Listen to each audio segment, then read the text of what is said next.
اور اسے بدنام کرنا نہیں چاہتا تھا.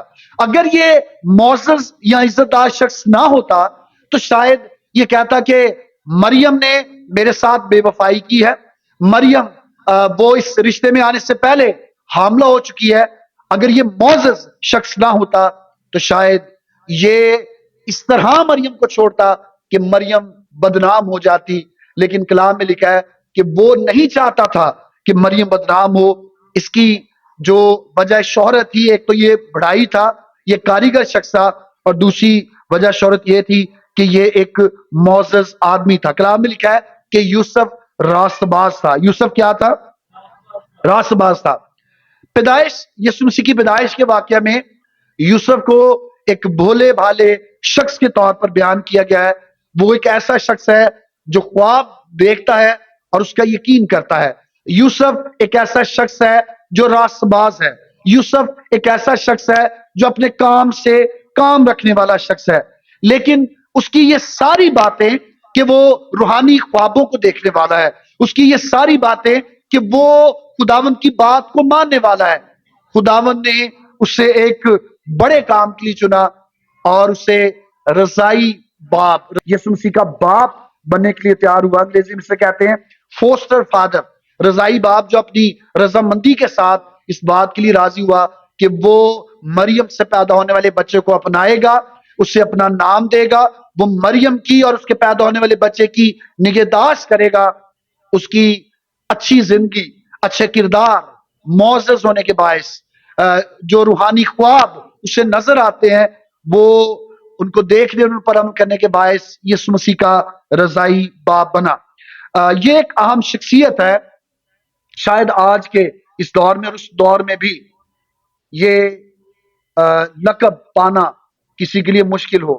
آج خدا نہ خواستہ اگر کوئی آدمی مر جائے اور اس کی بیوی کی شادی کی جائے تو لوگ سب سے پہلے پوچھتے ہیں کہ اس کے پہلے سے کوئی بچے تو نہیں ہے.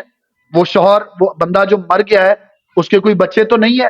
اور اگر بچے ہوں تو لوگ تھوڑا کنارہ کرتے ہیں کہ شادی نہ کی جائے، کیونکہ لوگ یہ سمجھتے ہیں کہ جی بچے تو اس کے ہیں، میں کیوں پالوں. لیکن آپ غور کریں کہ یوسف کیسا راست باز شخص ہے. یوسف کیسا خدا سے محبت کرنے والا راست باز آدمی ہے کہ اس نے مریم کے پیدا ہونے والے بچے کو اپنا لیا. اور اس کی وجہ کیا تھی؟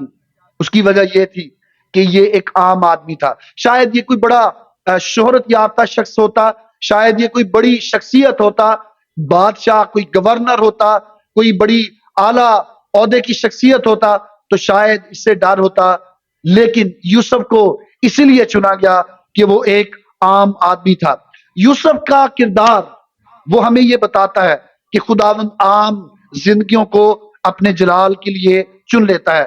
کرنتھیوں کے نام کا پہلا خط، پہلا کرنتھیوں اس کا پہلا باب اور اس کی 28ویں اور 29ویں آیت بھی ہمیں اسی بارے میں بیان کرتی ہے. پہلا کرنتھیوں اس کا پہلا باب اور اس کی 28ویں اور 29ویں آیت. خداوند کے کلام میں لکھا ہے 27ویں اور 28ویں آیت. خداوند کے کلام میں لکھا ہے بلکہ خدا نے دنیا کے بے وقوفوں کو چن لیا. کن کو چن لیا؟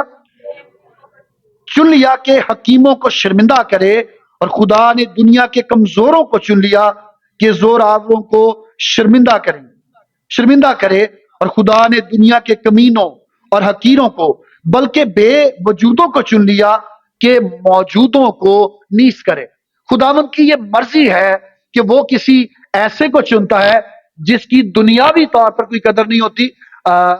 اس وقت کے دور کے حساب سے آج تو شاید بہت ہی کم ہے کہ کوئی بڑائی ہو اور ہم اسے بڑا معزز شخص سمجھیں.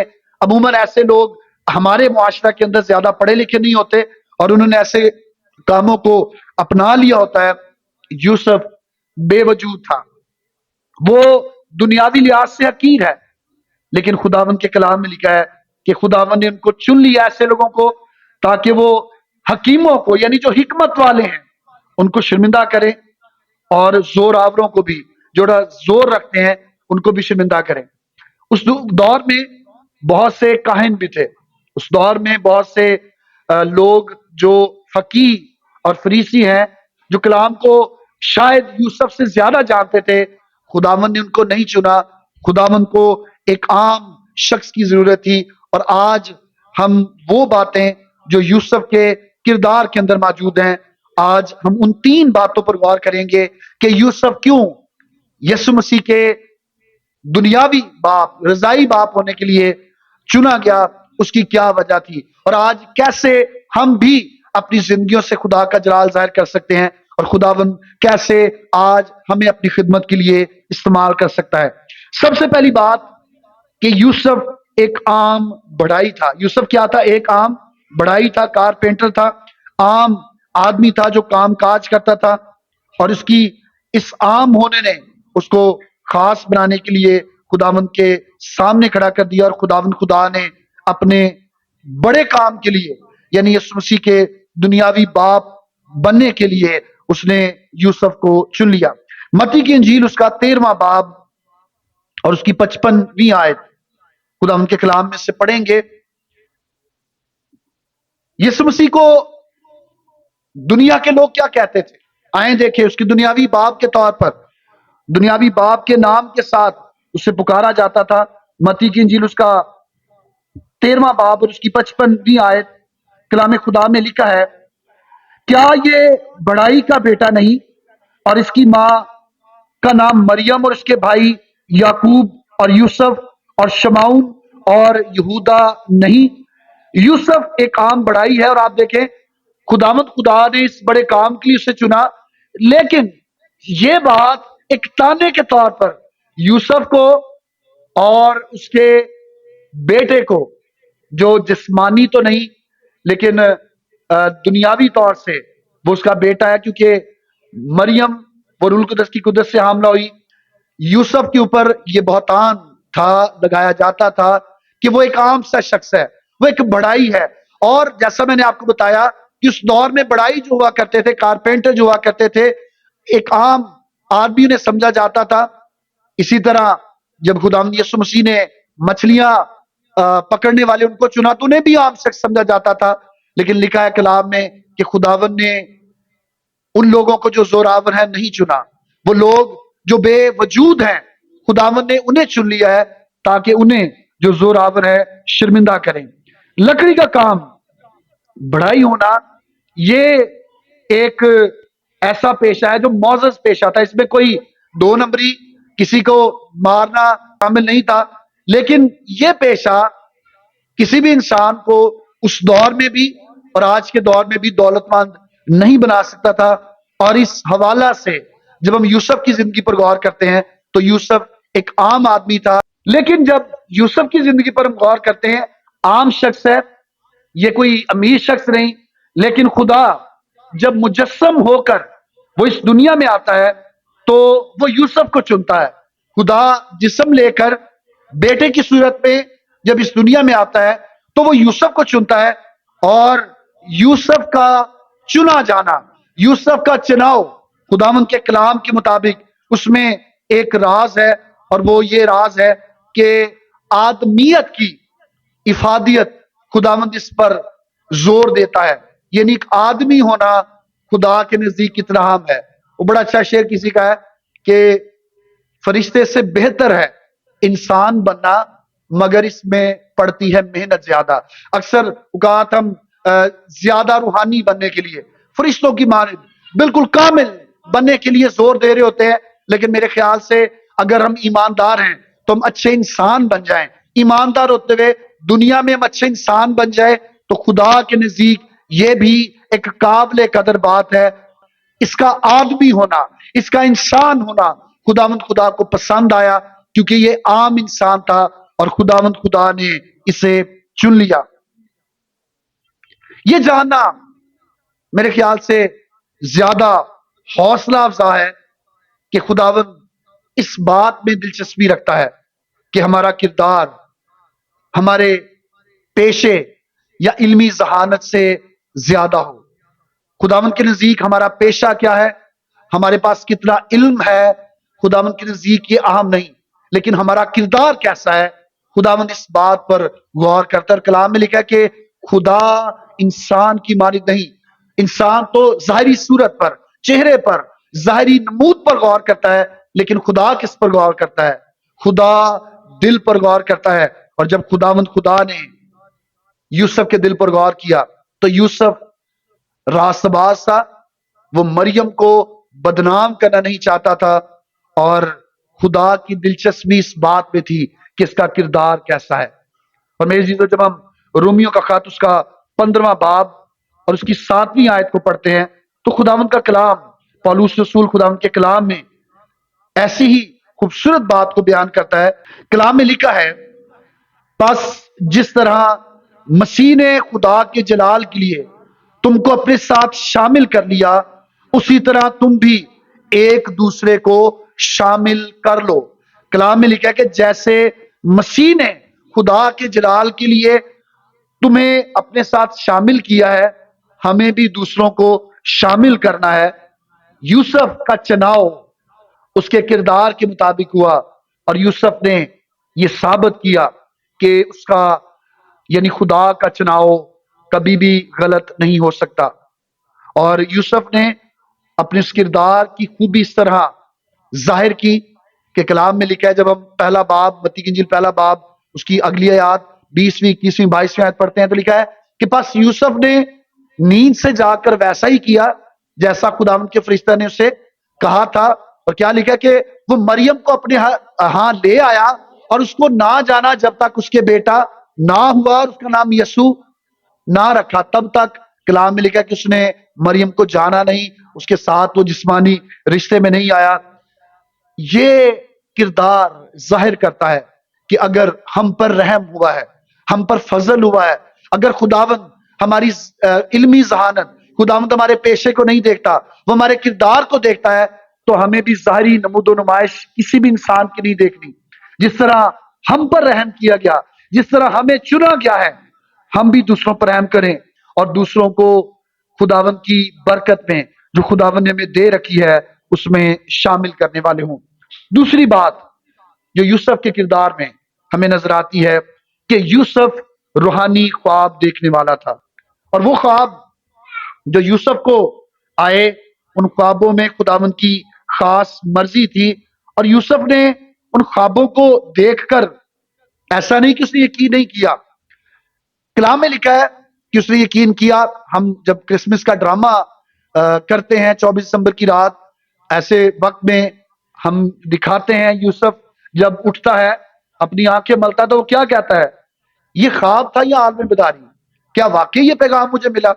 میں اکثر یہ سوچتا ہوں کہ یہ ڈرامہ لکھا گیا ہے، ہم اس کو ڈراماٹائز کرتے ہیں تھوڑے تھوڑے چیزوں کو سمجھانے کے لیے، لیکن یوسف کلام میں لکھا ہے کہ یوسف نے ایسی کوئی بات نہیں کی، بلکہ لکھا کہ جیسے ہی وہ نیند سے جاگا اس نے ویسا ہی کیا جیسا خداوند کے فرشتے نے اسے کہا تھا.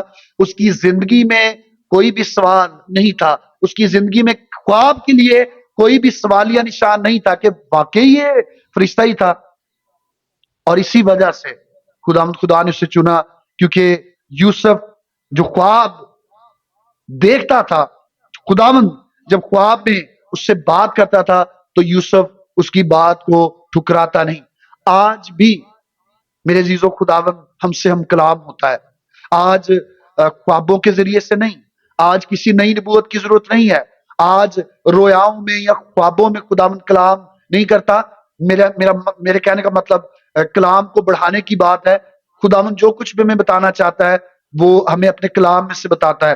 آج اگر ہم پریشان ہوں، آج اگر ہم دکھ میں ہوں، تو ہمیں کہنے کی ضرورت نہیں کہ خدا مجھ پر ظاہر کر. آئیں اس کے کلام کو اپنی ہدایت کو رہنمائی کے لیے کھولیں. آئیں یہ کلام جو ہمیں دیا گیا ہے ہم اسے کھولیں اور دیکھیں کہ جب لوگ پریشان تھے تو خداوند نے انہیں کیا کیا، خداوند نے انہیں کیا بتایا. کیا وہ اس بات پر یقین کر سکے؟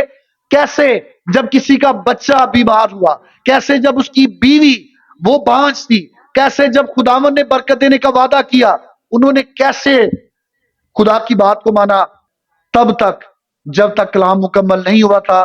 خدا رویاؤں میں، خوابوں میں اس طرح گفتگو کیا کرتا تھا. نبی ان کے ذریعے سے خداوند گفتگو کرتا تھا. اور اگر ہم لوکا کی انجیل میں دیکھیں اور غور کریں، جب خداوند خدا کا فرشتہ جبرائیل وہ زکریا کے پاس آیا، تو زکریا کے پاس جب فرشتہ آیا ہے تو 400 سال کے بعد ایسا ہوا ہے کہ دوبارہ خداوند کسی طریقے سے ہم کلام ہوا ہے، نہ خواب میں، نہ رویا میں، نہ نبیوں کی معرفت، نہ فرشتوں کی معرفت خدا نے کلام کیا۔ 400 سال کے بعد یہ پہلا موقع اور وقت تھا کہ مریم سے پہلے، یوسف سے پہلے خداوند زکریا سے ہم کلام ہوا، جو کہ ایک بوڑھا شخص تھا اور خدا کے گھر میں وہ بخور جلا رہا تھا، اور خداوند کا فرشتہ جب اس کے قریب آیا، پاس آیا، اسے کہا کہ تیری بیوی الشبہ حاملہ ہوگی، اس کے بیٹا ہوگا۔ تو لکھا ہے کلام میں کہ زکریا نے اس بات کا یقین نہیں کیا۔ اور کیوں نہیں کیا؟ 400 سال بائبل بیان کرتی ہے، خداوند کا کلام جب ہم دیکھتے ہیں کہ خدا نے، جب ہم ملاکی کی کتاب میں دیکھتے ہیں تو خدا ملاکی کی کتاب کا اختتام لعنت کے ساتھ ہوتا ہے۔ خداوند نے اس کے بعد قوم سے، لوگوں سے ناراض ہوا۔ 400 سال خداوند نہیں بولا۔ ہم ان 400 سالوں کو ڈارک ایجز، خاموشی کے سال، تاریکی کے سال کہتے ہیں۔ لیکن جب خداوند بولا تو پہلے تو زکریا یقین نہیں کر رہا تھا۔ زکریا کو جب جبرائیل فرشتہ ملا ہے تو جہاں پر وہ خدا کے مذبح کے دہنی طرف، جب وہ بخور جلا رہا تھا، دہنی طرف جو فرشتہ تھا وہ کھڑا تھا۔ تو مذبح کا جو دہنی طرف ہے، جو دانی طرف ہے، یا جس کو ہم رائٹ سائڈ کہتے ہیں، یہودی اس بات کو مانتے تھے کہ یہ سائڈ جو دہنی سائڈ ہے یہ فضل کی سائڈ ہے۔ اور یاد رکھیں، غور کیجئے کہ جب خداوند نے 400 سال کے بعد کلام کرنا شروع کیا تو فضل کا آغاز ہوا، فضل والی سائڈ سے خدا نے بولنا شروع کیا۔ یہاں پر جب یوسف کے ساتھ خداوند کا فرشتہ خواب میں ہم کلام ہوا، جاگتی آنکھوں میں، اس نے فرشتے کو نہیں دیکھا، مریم نے خواب میں نہیں دیکھا، اس نے جاگتی آنکھوں میں اس فرشتے کو دیکھا، لیکن یوسف وہ روحانی خواب دیکھتا تھا۔ یوسف کو 4 مرتبہ فرشتہ جو ہے وہ ملا ہے۔ ایک مرتبہ جب یہاں پر جب وہ مریم کو چھوڑ دینے کا ارادہ کرتا ہے اس وقت، اور دوسری مرتبہ جب مصر کو جانے کے لیے خدا ان کا فرشتوں سے کہتا ہے، خواب میں اس نے ہدایت پائی۔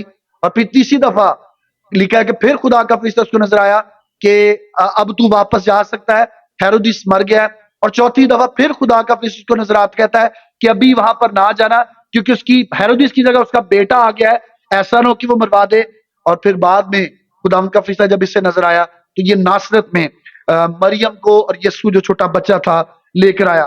یوسف روحانی خواب دیکھنے والا تھا، لیکن ایسا نہیں کہ یوسف اپنے خوابوں میں رہتا تھا۔ اکثر اوقات ہم خواب بڑے بڑے دیکھتے ہیں، کہا جاتا ہے کہ خواب دیکھنے کے لیے سونا پڑتا ہے، لیکن انہیں پورا کرنے کے لیے کیا کرنا پڑتا ہے؟ جاگنا پڑتا ہے۔ انہیں پورا کرنے کے لیے کیا کرنا پڑتا ہے؟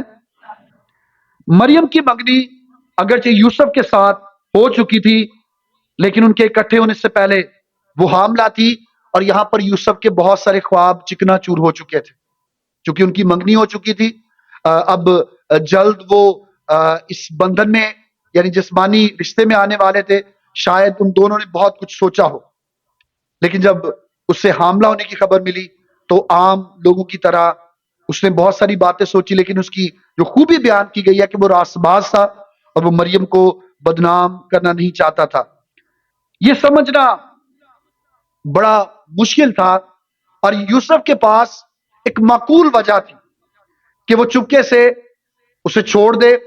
اس معاشرے میں طلاق دینا، اپنی منکوہہ کو چھوڑنا، اس کے لیے بھی چونکہ میں نے بتایا کہ منگنی آدھی شادی ہوتی تھی، تو اگر کوئی منگنی توڑتا تو اصل میں اسے طلاق دینی پڑتی، اور اسے وجہ دینی پڑتی کہ وہ کیوں اپنے منگیتر کو، لڑکی یا لڑکا چھوڑ رہے ہیں۔ اور کلام میں، شریعت میں لکھا ہے کہ کوئی بھی اگر چھوڑنا چاہے اپنی منکوہہ کو، اپنی پنجابی جس کو کہتے ہیں منگ کو چھوڑنا چاہے، تو اس کے لیے اس کو سالڈ ریزن دینا پڑتا کہ یہ گناہ گار ہے، اس کی زندگی میں کوئی گناہ آیا، اس لیے میں اس کے ساتھ نہیں رہ سکتا۔ یوسف کے پاس ایک سالڈ ریزن، معقول وجہ تھی کہ وہ چپکے سے اسے چھوڑ سکتا، طلاق دے سکتا تھا کہ بھئی یہ تو حاملہ ہو گئی ہے، میں نے اسے چھوڑ دینا ہے۔ لیکن کلام میں لکھا ہے کہ مریم جب اس سے خبر دی جا چکی ہے اور مریم اپنی رشتہ دار الشبہ سے ملنے کے لیے گئی، تو اس وقت فرشتہ خواب میں وہ یوسف کو نظر آیا کہ اسے مریم کو بطور بیوی اپنے گھر میں لے آنے سے نہیں ڈرنا چاہیے۔ اور اس واقعے کی موجزانہ نوعیت نے، اس واقعے کی موجزانہ نوعیت نے یوسف کے دل کو بدل دیا۔ اور آپ جانتے کہ یوسف کا دل کیوں بدلا؟ فرشتے نے کیا کہا تھا کہ اے یوسف اپنی بیوی مریم کو اپنے ہاں لے آنے سے نہ ڈر، کیونکہ جو کچھ اس کے پیٹ میں وہ کس کی قدرت سے ہے، اور لکھا کہ اس کے بیٹا ہوگا، تو کیا اس کا نام رکھنا یسوع رکھنا، کیونکہ وہی کیا کرے گا اپنے لوگوں کو ان کے گناہوں سے، اور لکھا کہ یہ سب کچھ اس لیے ہوا کہ جو خدا نے نبی کی معرفت کہا تو وہ پورا ہو کہ دیکھو ایک کنواری کیا ہوگی۔ یہ ذکر یسایہ کی کتاب اس کے 7ویں باب کے اندر تھا، اور یہ ضرور ہے کہ یوسف جو راست باز ہے وہ نبیوں کی کتابوں سے، وہ صحائف الانبیاء سے اور پیشین گوئیوں سے واقف ہے۔ اسے پتا تھا کہ ایک نجات دہندہ دنیا میں آنے والا ہے۔ وہ پیدائش کی اس خوشخبری سے بھی واقف تھا کہ عورت کی نسل سے نجات دہندہ آئے گا۔ اسی لیے جیسے ہی فرشتے نے خواب میں دکھائی دے کر اسے یہ خبر دی، یہ پیغام دیا، تو یوسف نے جب اس خبر کو سنا تو اس خبر نے اس کے دل کو متاثر کرنا شروع کر دیا کہ مریم کے پیٹ میں جو بچہ ہے وہ کوئی اور نہیں بلکہ یسوع ہے جو موعودہ مسیح ہے۔ اگر آج آپ بائبل کی کوئی پیشن گوئی سنتے ہیں تو کیا وہ آپ کی زندگی پر اثر انداز ہوتی ہے؟ کلام میں لکھا ہے آخری وقت کے بارے میں کہ تم لڑائیوں کی افواہ سنو گے، قوم پر قوم اور سلطنت پر سلطنت کیا کرے گی؟ چڑھائی کرے گی۔ بہت سارے لوگ یہ سنتے ہیں اور ہمارے کان پر جوں نہیں رنگتی، نہ ہم پہلے خدا سے ڈرتے ہیں نہ اب ڈرتے ہیں۔ اس کی وجہ کیا ہے؟ کیونکہ ہم کلام کی پیشین گوئیوں سے واقف نہیں۔ شاید ہم تہواری مسیح، ہم اتواری مسیح بن چکے ہیں، اتوار والے دن آ کر دعا کر لیتے ہیں، لیکن باقی وقت میں نہ تو کلام سننے کا وقت ہمارے پاس ہے۔ میں اکثر دیکھتا ہوں نوجوان بچوں کو، انٹرنیٹ ان کے پاس موجود ہوتا ہے، سارا دن وہ ٹک ٹاک پر جو ویڈیوز ہیں لڑکیوں کی یا ایسے فنی ویڈیوز جو ہیں، ہنسی مذاق کی ویڈیوز، وہ دیکھتے رہتے ہیں۔ بہت کم ایسا ہے کہ ہم کبھی کلام کی باتوں کو سنیں، بہت کم ایسا ہے کہ کبھی ہم کلام کی باتوں کو ڈاؤن لوڈ کر کے سنیں کہ کیا خدا کا کلام ہمیں بتا رہا ہے۔ اسی لیے جب ہمارے سامنے ایسی چیزیں آتی ہیں، اسی لیے جب کلام کی بات ہمارے سامنے آتی ہے تو ہمیں تو پیچھے بیک گراؤنڈ کا پتہ ہی نہیں ہوتا کہ یہ تو یسوع مسیح نے بڑی دیر پہلے بات کی، ہم تو بالکل اسی دور میں ہیں۔ آج جب خدا کے خادم کوئی بات بتاتے ہیں تو ہمیں یقین کیوں نہیں آتا؟ کیونکہ 30 منٹ کا پیغام 25 منٹ 37 منٹ کا پیغام ہمیں بدل نہیں سکتا۔ کیونکہ ہم ان باتوں کے جسے ہم کہتے ہیں سیاق و سباق، اگا پیچھا، ہم اس سے واقف نہیں ہوتے، اور اس وجہ سے یہ باتیں ہمارے دل پر اثر نہیں کرتی۔ بے شک یوسف ایک خواب دیکھنے والا تھا، لیکن وہ کلام سے واقف تھا۔ جیسے ہی فرشتے نے اسے بتایا کہ مسیحا آ رہا ہے، وہ کمباری سے پیدا ہونے والا آ رہا ہے، تو وہ ساتھ ہی پیدائش کی کتاب اس کے 3 باب کی اس آیت سے بھی واقف تھا۔ وہ یسایہ کی کتاب اس کے 7ویں باب کی 14ویں آیت سے بھی واقف تھا۔ وہ یسایہ کی کتاب اس کے 9ویں باب کی 6 اور 7ویں آیت سے بھی واقف تھا۔ اور کیوں واقف تھا؟ کیونکہ اس نے ان باتوں کو سن رکھا تھا، اس نے ان باتوں کو پڑھ رکھا تھا، اور وہ ان باتوں کو مانتا ہوا راست بازی کی زندگی بسر کر رہا تھا۔ اس وجہ سے جیسے ہی فرشتہ اس کے پاس آیا، اس نے اس بات کا یقین کر لیا۔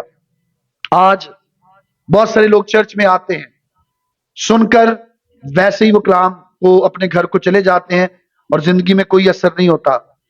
میرے عزیزو یاد رکھیں، خداوند کبھی ہمارے ساتھ زبردستی نہیں کرتا۔ یوسف نیند سے جا کر جیسا فرشتہ نے اسے کہا تھا ویسا نہ کرتا تو خدا کوئی اور وسیلہ بھی بنا سکتا تھا، لیکن یوسف نے ایسا کیا۔ تو آج بھی ہم یوسف کو ایک اچھے اور بہترین کردار کے طور پر دیکھتے ہیں۔ پطرس رسول کا دوسرا خط اور اس کا 1 باب 20ویں اور 21ویں آیت، خداوند کے کلام میں لکھا ہے، اور پہلے یہ جان لو کہ کتاب مقدس کی کسی نبوت کی بات کی تعویل کسی کے ذاتی اختیار پر موقوف نہیں، کیونکہ نبوت کی کوئی بات آدمی کی خواہش سے کبھی نہیں ہوئی، بلکہ روح القدس کی تحریک کے سبب سے خدا کی طرف سے بولتے تھے۔ کلام میں لکھا ہے کہ کبھی بھی نبوت کی جو بات ہے وہ کسی کے ذاتی اختیار پر موقوف نہیں ہوتی۔ اگر آپ کلام کو سنتے ہیں، کلام کو سن کر آپ کو محسوس ہوتا ہے کہ آج کا سارا کلام میرے لیے تھا، آج کی باتیں میرے لیے تھی، آج مجھے اپنی زندگی کو بدلنا چاہیے، تو یہ نہ سمجھے کہ پادی صاحب نوں لگ گیا سی پتہ ہے اس کر کے انہوں نے کلام نہیں آئندہ سنایا. پادی صاحب کو کئی دفعہ نہیں پتا ہوتا. پادی صاحب تو انسان ہے, وہ صبح اپنے گھر سے اٹھ کر آتے ہیں, لیکن خدا کو پتا ہوتا ہے, اسے پتا ہے کہ کس زندگی کے لیے کس وقت خدا کے منہ سے کیا, خدا کے خادم کے منہ سے کیا بات اس نے نکلوانی ہے. اور کئی دفعہ ہمیں یہ محسوس ہو جاتا ہے کہ آج کا کلام میرے لیے تھا, لیکن ہم نیند سے جا کر یوسف کی طرح ویسے نہیں کرتے, بلکہ پھر ہم اپنی اسی گناہ آلودہ زندگی میں واپس چلے جاتے ہیں. یوسف کے کردار میں جو دوسری اہم بات ہے وہ یہ کہ وہ روحانی خواب دیکھتا تھا, اور جو کچھ اسے خواب میں بتایا جاتا وہ کیا کرتا تھا, اس پر سب بولیں کیا کرتا تھا, اس پر. تیسری بات جو ہم یوسف کے کردار میں دیکھیں گے, تیسری اور آخری بات وہ یہ ہے کہ یوسف ایک فرما بردار بندہ تھا. متی کی انجیل اس کا پہلا باب اور اس کی 24ویں اور 25ویں آیت میں لکھا ہے, جو ابھی ہم نے پڑھا بھی, کہ پاس یوسف نے نیند سے جا کر ویسا ہی کیا جیسا خداوند کے فرشتے نے اسے حکم دیا تھا, اور اپنی بیوی کو اپنے ہاں لے آیا. فرما برداری کیسی کی کلام میں لکھا ہے کہ اپنی بیوی کو کیا کیا, وہ اپنے ہاں, اور اس کو نہ جانا. اس کا مطلب یہ ہے کہ وہ اس جسمانی رشتہ میں جو ایک شوہر اور بیوی کا ہوتا ہے, وہ اس رشتے میں نہیں آیا. اس نے اپنی بیوی کو اس وقت تک اپنی بیوی نہیں سمجھا کہ جب تک مریم کا بیٹا نہ ہوا اور اس کا نام یسوع رکھا. یہ یوسف کی فرما برداری ہے. اب جب مریم کے حاملہ ہونے سے متعلق یوسف کا مسئلہ حل ہو گیا, تو وہ مریم کو اپنے گھر لے آیا, اور اس لیے لے آیا تاکہ وہ مریم کی اور پیدا ہونے والے بچے کی دیکھ بھال کر سکے. یہ اس کی فرما برداری ہے. لیکن فرما برداری اس سے بھی زیادہ اس وقت بڑھ گئی کہ جب تک یسوع مسیح کی پیدائش نہ ہوئی, وہ شادی کے جسمانی رشتے سے گریز کرتا رہا.